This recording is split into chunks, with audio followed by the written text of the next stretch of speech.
A lot of times we buy certain versions of a game based on maybe some kind of content that's going to come exclusively to one of the platforms over the other. This is something that is tried and true that we see all the time. Now, is this a smart thing to do? Well, sometimes it is. I can remember back in the Xbox 360 days, we'd see a month early content for the DLC maps, and that would make people actually buy the Xbox 360 version of the game. Now, this happens all the time. Obviously, you want some kind of marketing rights and things like that, but it doesn't always work out the way that you would expect it to. And if you're Sony, you have to feel a little bit upset by this news. And if you're a PlayStation fan, and if you're somebody who bought this game specifically for this, then you might feel a little let down. Conversely, if you're an Xbox fan, you might feel a little relief, because it does definitely feel like you were lied to a little bit. And this is going to be a topic you do not want to miss. It's a video that you're going to want to see. Hey there everyone, I'm the Crapgamer, and this of course is Crapgamer Reviews, your home for gaming news, opinions, reviews, and much more. You'll probably notice some cool changes around here, and hopefully that doesn't stop you from giving us a like and possibly consider subscribing if you haven't already done so. Thank you so much for choosing to spend some of your free time with me and my silly YouTube channel. It really does mean a lot. So hopefully you guys are all doing good. As we go and getting closer to the holidays, it's going to be a very interesting time of year. Wondering when and where all these consoles are going to come from, who's going to get a new console for Christmas, who's going to not get one. I think it's going to be probably the better question. And at the end of the day, you know, video games are something that a lot of us are excited and eager to jump into and eager to play. And no doubt, when Marvel's Avengers was coming out, one of the main reasons and main selling points was SpiderMan coming to the PlayStation version, was going to be exclusive. And not only was it going to be exclusive, but it was going to have like story missions and things like that. Now we've gotten our first bit of gameplay for the story missions, or excuse me, for the actual game. There are no story missions apparently, so we were kind of lied to in that respect. And unfortunately, the game and the movements and the animations look really bad.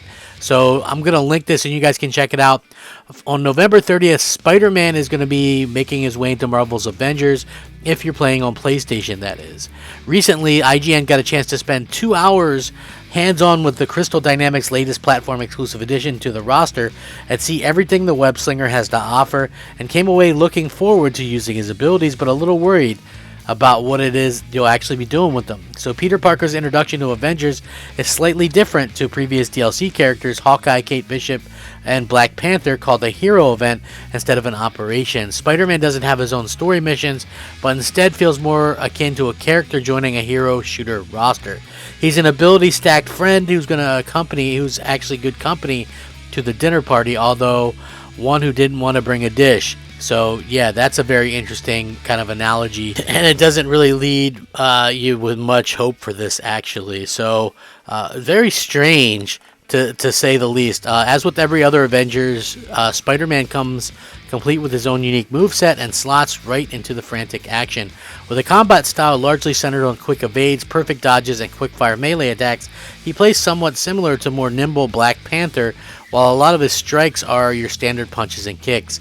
Every now and then, a more Spidey-like contextual animation will trigger, such as a swift swing into an aimed grunt's chest with both feet that feel entirely in keeping with the character. As with any of the Avengers, he also has 3 heroic abilities. Web Bomb causes an area of effect damage and is naturally useful for crowd control, but also inflicts the new web status onto the enemies. Once the status bar is full, actually, a webbed enemy becomes incapacitated and much easier to take down. The Spider Drone is a patrolling AI companion that fires webs at any foe.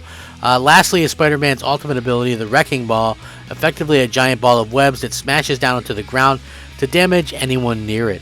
It works in a similar fashion to Thor's Bifrost ability, but a lot less reliably. They found it to be particularly devastating when it hit, but frustrating that it does miss the target fairly often, due to often being hard to aim. So Spider-Man feels great in combat, which is not entirely surprising.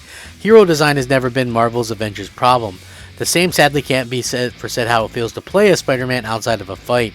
In the preview build they got to swing around the eastern seaboard region, which is the closest we're going to get to Peter's native Queens, as well as the future wasteland biome. A very high bar has been set by Insomniac Games when it comes to fluid motion of Spider-Man, and even allowing some headroom, Avengers falls quite some distance short of it. Opting for the swing off of anything method, Spider-Man effectively swings from a glass ceiling in the air. In fairness to Crystal Dynamics, this is the only real option, with the majority of Avengers locations being rural. Having Peter bunny hop across snow and desert isn't anyone's idea of fun. The developer also doesn't have the luxury of being able to design a whole city around the Spider-Man mechanics like Insomniac Games does. Despite this, some of the magic is there, especially for the first swing or two after each launch into the air, but that magic often swiftly and unceremoniously evaporates as Parker smacks his face into the aforementioned glass ceiling and all sense of momentum is lost. So, the lack of true swinging freedom is noticeable, and while maybe it's unfair to compare it with the Insomniac Games versions, it's honestly questionable whether the swinging feels any better than Spider-Man 2 on PlayStation 2 did. All illusions are broke once you attempt to swing moderately high into the air and hit that invisible barrier, something that also affects the wall running, which stops you from ascending past the 15th story like an out-of-service elevator. Stay low and you can build up some decent momentum, but show too much ambition and you'll be met with some pretty restrictive forces. Describing Spidey's arrival as a hero event instead of an operation is basically code for don't expect any story missions, and that's exactly what you're getting. Apart from a short cutscene introducing Spider-Man to the rest of the team, the rest of what I saw of Peter's plotline with suspicious chemical company was told through audio files, mainly emails and text messages, rather loud. Obtained once enough certain objectives were completed. There are all standard Avengers face that long-term player will be familiar with, such as perform 25 power attacks or play any 2 missions. Apart from a harm room tutorial, there's no new mission content here.